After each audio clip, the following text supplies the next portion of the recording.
told me that this place that you have here is called the Hall of Curiosities. So this particular section of the Hall of Curiosities is the women's jewelry section. Okay. These little jewelry pieces here, I see a tadpole, a butterfly, and I see carriages. So what are these? So these are more of my fantastical collection. There are some pendants and there are earrings, but they all speak very loudly and proudly. Watches. Yes. You didn't want to sell a particular piece to a particular client?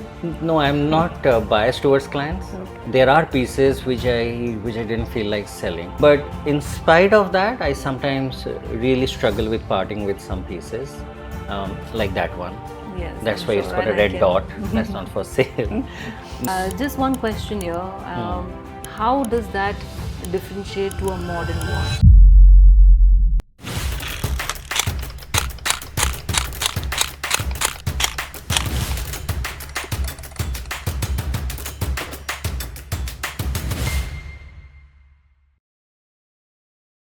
Here I am in a place that captures the true essence of Delhi. Its chaos, its crowd, and its clutter. But beneath it all lies the real soul of the city, which is in its old world charm. Welcome to Absynthe Studio, a magical place that celebrates the city's spirit like no other.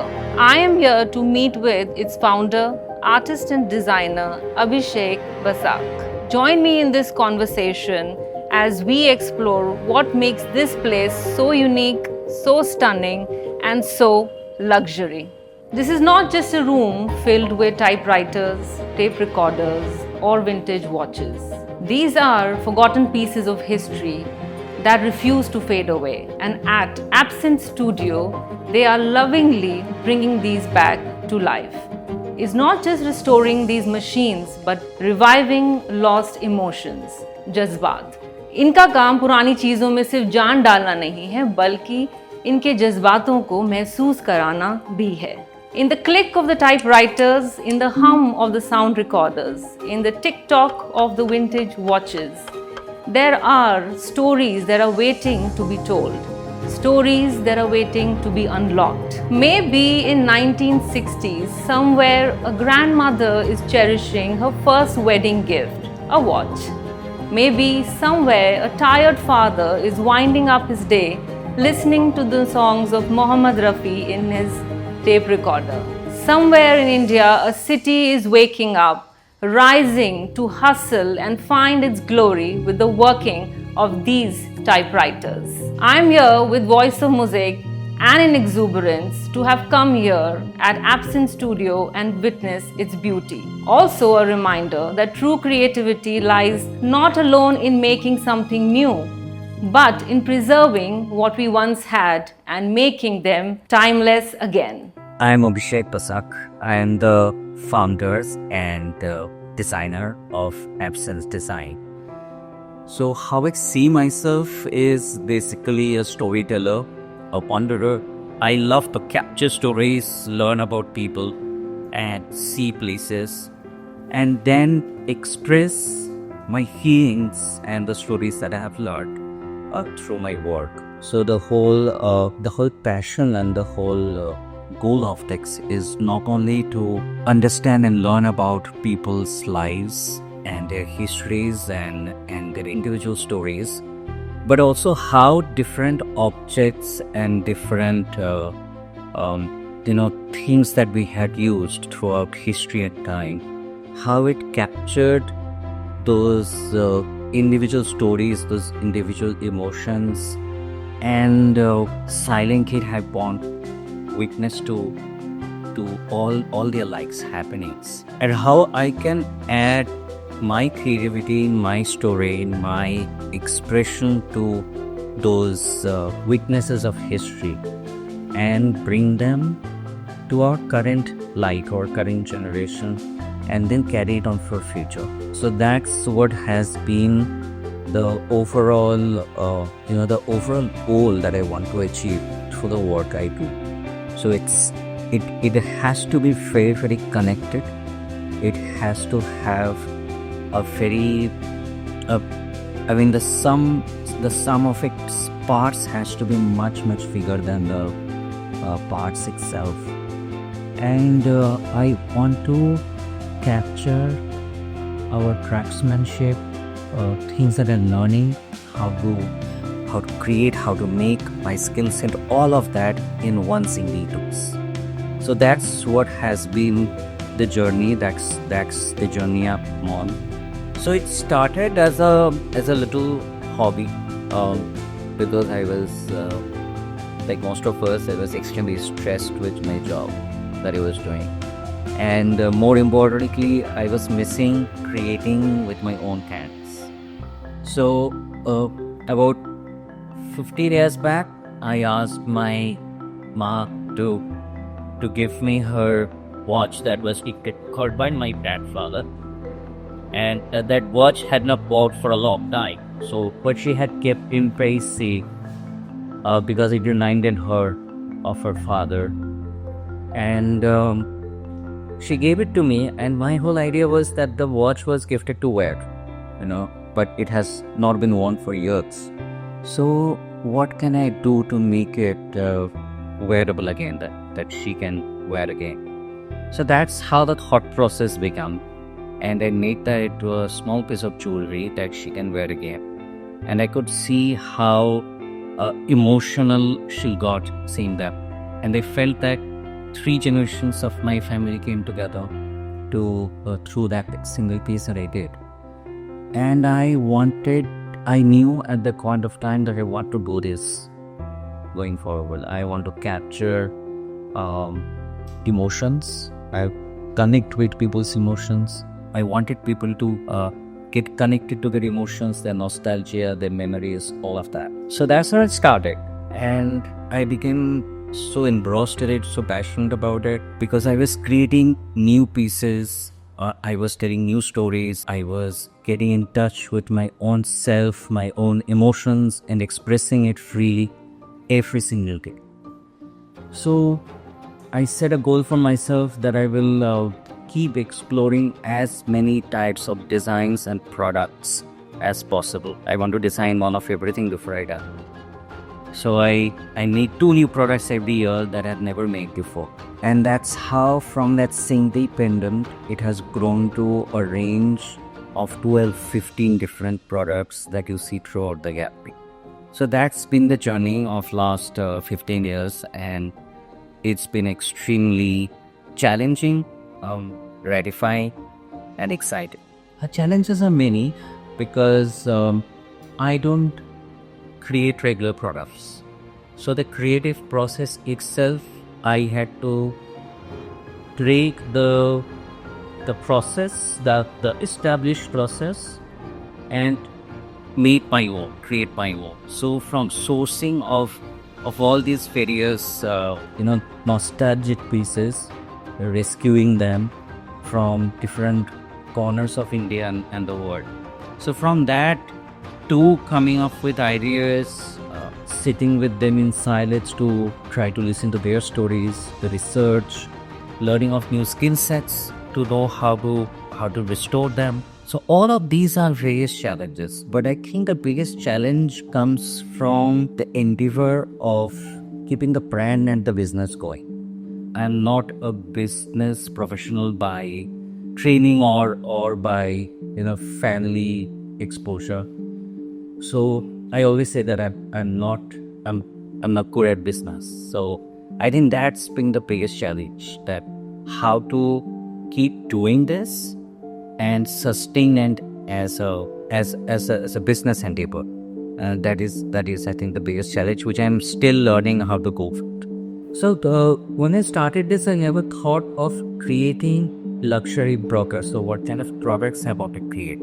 That was never the intention. What I want to do, and I have always wanted to do, is to tell stories through what I've created. So what happens is that how I look at these products being luxury or not, because it's my take on luxury is very different. I think the most luxurious thing that we have is time, because it is something that literally no one can buy. All the money in the world cannot buy even a second of time. So My take on luxury is very different from defining luxury by a price point or a status symbol. So what is luxury for me is number one, time, and number two, individual unique stories and experiences that we will have. Those are invaluable.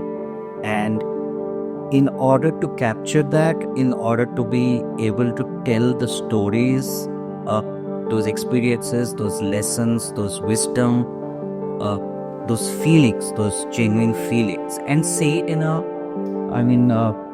express it through my designs in the simplest, most authentic way is what for me is luxury, because it cannot be recreated. One piece is one of a kind, and whoever owns it, it becomes individual to them. So that is the peak of I'd say not only customization and bespoke, but also something that you pass on to you add your story and you pass on to your next generation. So I want to create those kind of stories, those products, those designs which become heirloom pieces, and that becomes unique to the person and his or her life. So that for me is the definition of luxury, and that is what I am creating. I would like to talk about disposability. The time and the culture that we live in is moving more and more towards disposability. Everything that we are creating, every bond that we are forming, at the base of it, there seems to be a trend, a culture, a very sort of active direction towards things being disposed. We previously, like the kind of products, the kind of objects that I work with, I see that they were built to last for generations, not only a few years or decades, but generations. Watches dating back to 200, 300 years are still working best. They are still functioning. And cameras dating back like 100 years can still be functional. So that those things were built to last. The relationships we build with even inanimate objects and products were built to last and passed on to generations, which built familial connections and human bonds. What we are moving towards across all of product categories, I'm talking as a product designer, is everything is built to last a few years. They all have an expiry date, which is getting shorter and shorter. Maybe it's because every brand, every company, every individual wants to increase their businesses or sell more products, but somehow it doesn't sit well with me, because it's not establishing the longevity of what we are designing, what we are making. And not to that, it's also creating, which is of course one of the biggest problem points in this area. It's creating way too much waste. We are using more raw materials than the earth can actually support. Every year we use 2.5 times worth of resources that the earth can sustainably produce. It's an obnoxiously high number actually. It's we won't be able to support this kind of a lifestyle. And how it is affecting us as human beings is also that I see more and more the kind of relationships, bonds we create with our fellow humans in whatever capacity is also getting very disposable. Like we used to build relationships and friendships that we'll nurture, we will grow, we will pay attention to, we'll care for all our lives. But now everything seems to be, if this doesn't work, we'll move on to the next. At the end of some time, everybody is left alone without creating emotions and positive experiences to take forward, which I feel is a huge problem. And only if we can shift our focus of it towards nurturing, towards growing, towards caring, not only for each other, but also for the things we are designing, things we are creating for people's usage, I think we can create a much more cohesive, meaningful, sustainable, and valuable world.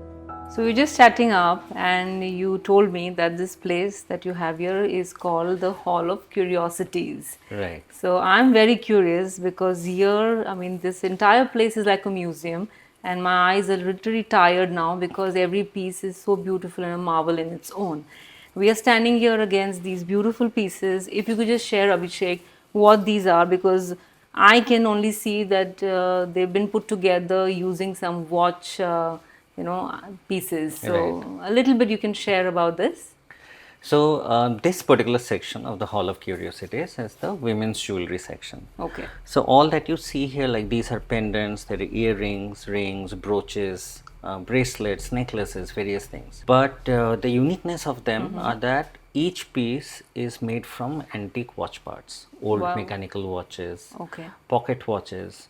So they were made with a lot of precision, a lot of love, a lot of artistry. Yes. And it used to hurt me to see them getting wasted because people don't use them anymore. So getting scrapped, getting wasted, ending up in garbage. So the whole thought hit me that we should preserve, Okay. and not only that, we should enhance their beauty and find their place back in people's life where they will be loved and cared for again. Absolutely. So this is how that was a thought, and that's how all of these came about. Um, I have used parts which dates back to late 1700s, early 1800s, and if you see some of these parts, like for this one, for example, the, these have intricate engraving. Oh, So this is the yes. whole back of the watch, which was always unseen. This was inside the watch case. But what strikes me is the pride that the maker took in making them. This was just for him to see, Yes. and the buyer to know, but otherwise invisible to people's eyes. So only a skilled craftsman can really identify that, Yes, the value in yes. these pieces, and they Yes, should not be thrown absolutely. away. The maker's name, the place that this was made in London, beautiful engraving of intricate parts, a diamond and stone. So there's so much going on in Yes. this. And what really is, like, the lesson I learned from these are that though these are functional pieces, they're technological marvels, Okay. but also they infuse so much art in them. True. They infuse so much of intricacy in them, which was just there for aesthetic purpose and for the purpose The of working creative of the pride. functionality of the Yeah, watch. I mean, these are all jewelry pieces. Yeah. There are some pendants and there are earrings, but they Yeah. all speak very loudly and proudly watches. Yes. Just one question here. I mean, you would know there are some parts and some elements of a vintage watch, and how does that differentiate to a modern watch? Because you've used all of those. So if I open up a modern watch, would I find, that the same machinery that was there in the vintage ones? Very good question. So there are two types of modern watches. We have the battery-powered quartz watches, Yes. and we have the mechanical watches. Yes. And there are various types of mechanical watches depending on the complications. So the basic principle of the basic watchmaking stays the same. But of course, there has been many more technological advances. Okay. But the basic drivetrain of the watch, the gear train of the watch, those have remained the same. So if you open up a very basic modern Yes. mechanical watch, and you open, let's say, a watch from about 100 years back, they, on principle, they will still be the same. Yes. So the precision in watchmaking has increased, Yes. but the kind of innovations, engineering ideas we see in antique watches, the kind of materials which were used, Okay. speaks really highly of human ingenuity, artistry, and I feel watches bring together the best of humanity in both in engineering, technology, and art throughout its history. Okay. That's why I love, as a designer, I love watches so much. I mean, it's difficult to ask you. It can't be your favorite, but if there is a particular piece that stands out for you, is very close to you, is there one sitting on? Again, as you rightly said, very difficult because I leave a little bit of my soul in every piece I make. Yeah. But there are pieces which have taken me more effort, more imagination, and also there are some pieces which in which I've expressed some very strong emotions, Okay. like the Valkyrie, which is inspired by the role that women play in our lives. Yes. There are the hummingbirds, which are some of the most fun pieces that I make. But it also uses um, not only I reuse mechanical watch parts, but I also reuse insect bodies. Oh, wow. So it brings together my utopic dream of technology and nature growing hand in hand and coming together to create objects of desire. Wow. So yeah, these pieces are some of the pieces which are very close to my heart. So something that is consuming more of your labor and your efforts as well as time. And also which lets me express some of my core principles, values, Sure. imaginations and Okay. stories. So those become pretty special to me. Wonderful. I mean, there is so much here in the Hall of Curiosity. So let's check out, other sections Yes. and what they have to offer. Yeah. Abhishek, here we are in a Yeah. new section, and I see watches everywhere. What is the story behind this? So when I started working with watch parts, I realized that a lot of times I'm getting watch movements, which is the machine of the watch, Okay. which can be restored back into working watches. So my focus always is that if I can restore something back into its original condition, Okay. that always takes priority. So Okay. I will not dismantle a working movement to create my other products. These are not repurposed. These are just not restored. repurposed. So these are original watch movements which I get, but because of many reasons. For example, if a watch had a gold case, Okay. so people will scrap the gold case, sell the gold, and just keep the movement aside. Okay. So I call them orphaned movements. So the idea was to rebuild the cases of the movements Okay. and find their places back into people's lives and wrists, that they can be loved again, worn again, and appreciated again. This section holds all my watch designs. Some of them, as you can see, are completely hand painted, Yes. handcrafted. I worked with a very senior miniature painting artist to create those watches. Okay. I feel that India has so many wonderful crafts and arts which are not getting their due, partly because there has not been any fresh product development utilizing those crafts. Okay. The same kind of products have been doing rounds for 2-3 generations. Sure. As a designer, I feel that it's our obligation to give our traditional crafts and art forms a new execution, because the world is evolving, is running. If those arts and crafts are not used in the current context of usage, Okay. they will get lost. So you mean to say that they need a new story and They need a new little bit story. of They need a rebranding. new canvas, in new ways that people can appreciate them. So it's my very private small effort Okay. to find a place of those arts in my watches. I've been working on this for last 7 years. Okay. I've only been able to create very small capsule collections because it takes a lot of effort, time, money to build a watch collection from scratch. Sure. So I hope that more people will get into this and wear this little art on their wrists. So that's what this section And talks we hope about. for the same. You mentioned the you. artist. Is the artist from India? Yeah. He is a very senior miniature painting artist from the Rajasthani school of miniature painting. Okay. So these are paintings that are from Rajasthan or from different Yeah. parts of India? From Rajasthan, because this collection is on miniature painting, Yes, in which I have explored a lot of new subjects using the same techniques, the same way of making the color by crushing minerals and various semi-precious stones and dyes Yes. from vegetables and other sources. And as I have also worked with traditional subjects like gods and goddesses and Mughal court scenes and all, but I also have included my own subjects like modern ways of showing nature and various other subjects. Yes, I can see the paintings. They're very intricate. Yeah. It's like an interesting handshake of, the art which is there in color and painting and the one that you do with the mechanics of the watch. So Then very these amazing. two need to come together and kind of coexist and become Yes. complement each other and become more beautiful. Yes. That's the endeavor. Very interesting. Is there any interesting watch that has a different story? Let me There is. let me show you my one watch that I made for myself. Okay. So let me take that out. So as you see, Yeah, there's a different shape of the dial. right? Does it give you a feel of like it's a skull? Yes, it does. It does. So this is my memento mori. So memento mori is a Latin concept which basically means that remember you shall die. So it's to remind us of our mortality. Okay. That all of us who, when from the moment we are born, there is only one thing which is set, like that will happen, which is our death. Yeah, the end is sure. The end is for sure. The rest of the journey is what we make of it.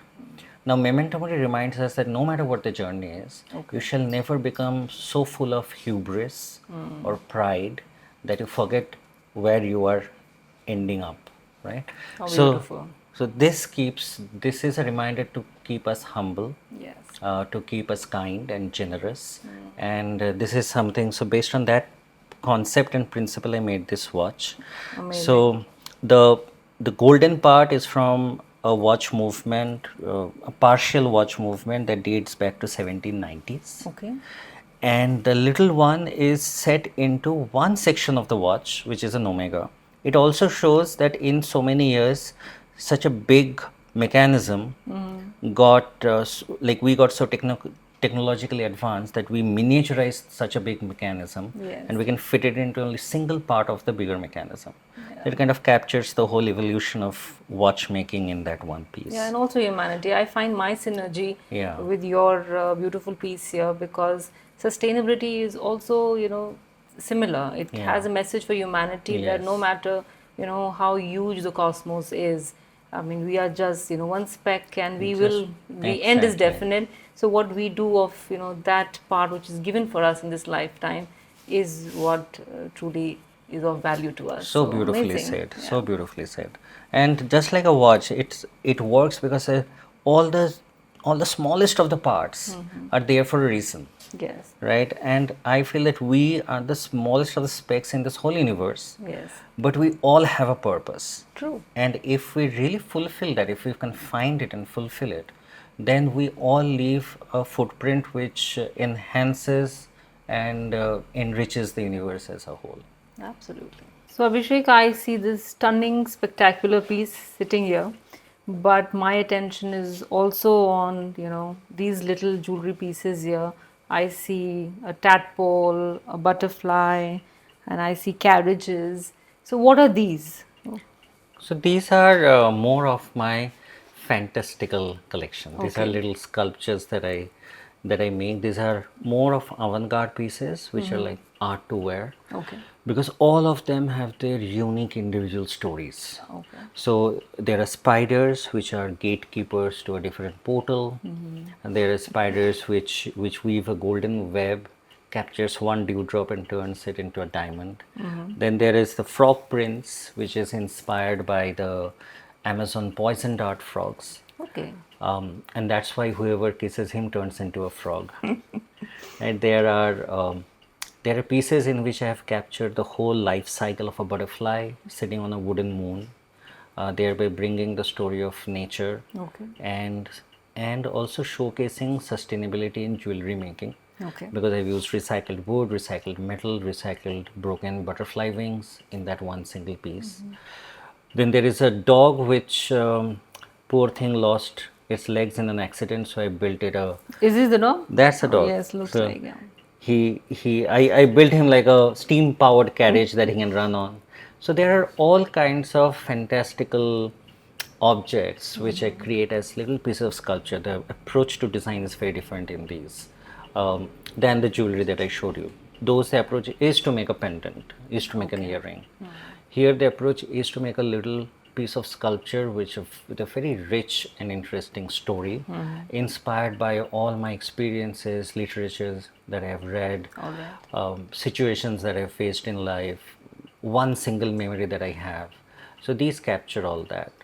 Like this is the eternal fight between a tarantula and a scorpion. I was just about frozen to in ask time. because it is so stunning and there is, some glitter and some, So it has got very gems and interesting crystals I thing. see. Yeah, so the pincers of the scorpion actually come from my pet crayfishes. So freshwater lobsters, Okay. when they grow, they molt, which means they take off their older skin so that they can grow.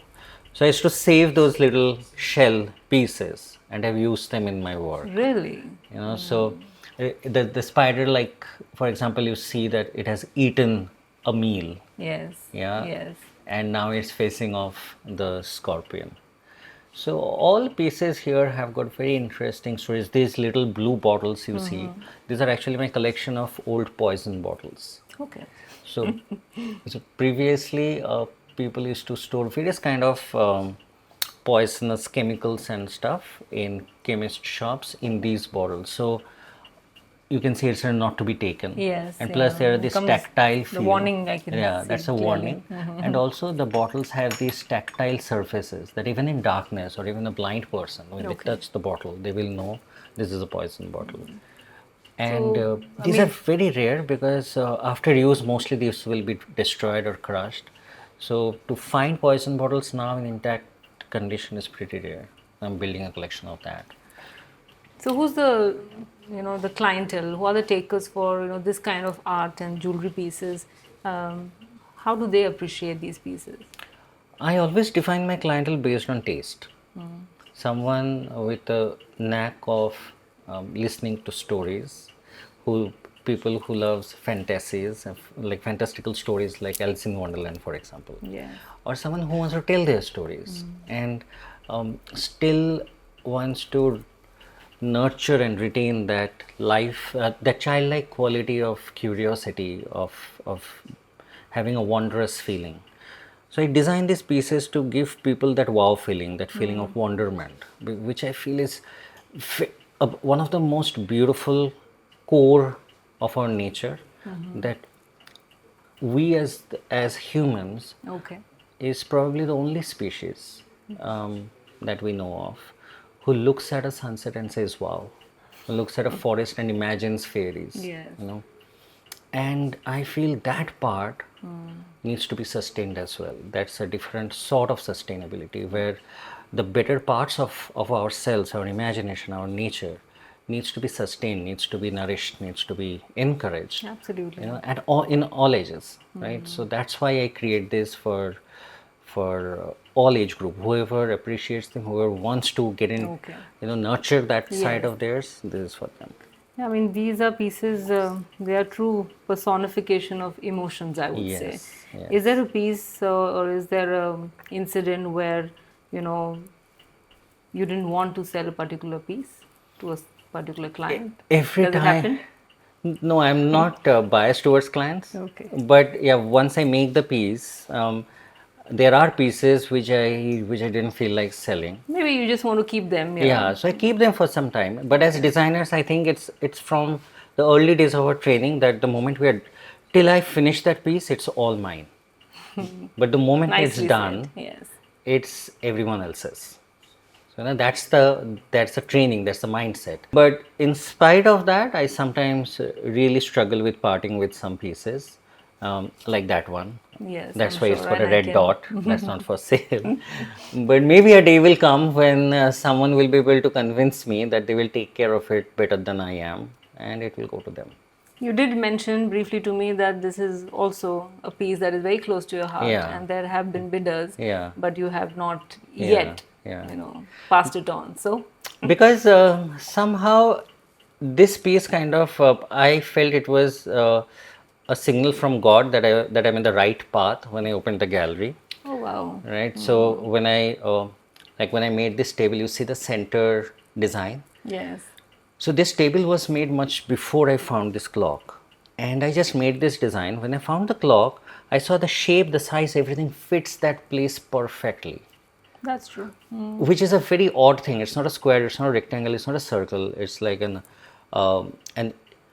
like a quadrilateral ellipse. It's a very weird shape. Yeah, And for me to find a clock which will fit that particular shape and fit it perfectly is nothing short of a miracle.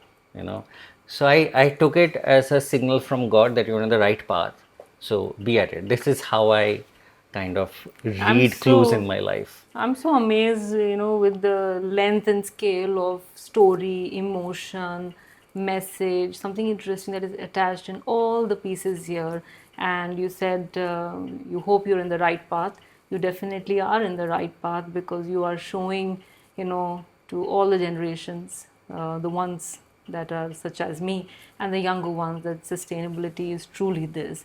And we don't have to really go, create new, but just preserve this. Yes, yeah. Amazing. Thank you. Thank you, so Abhishek. much. Pleasure talking to you. Same here. Thank you so much. Thank you. I hope you enjoyed meeting with Abhishek at his Absynthe Design studio. The marvel that sits here gives us an important learning that true luxury lies in preserving time. These pieces are timeless, beautiful, and have a very high emotional value. My takeaway from here is that sustainability means not buying new things and new items, not following crazy trends, but looking around. Maybe something is sitting in our closet, maybe in a photo album or reel of an old camera. These are memories that we must preserve. There's a lesson and a big takeaway from these pieces that Absynthe Design calls true luxury. Thank you very much. Until we meet again.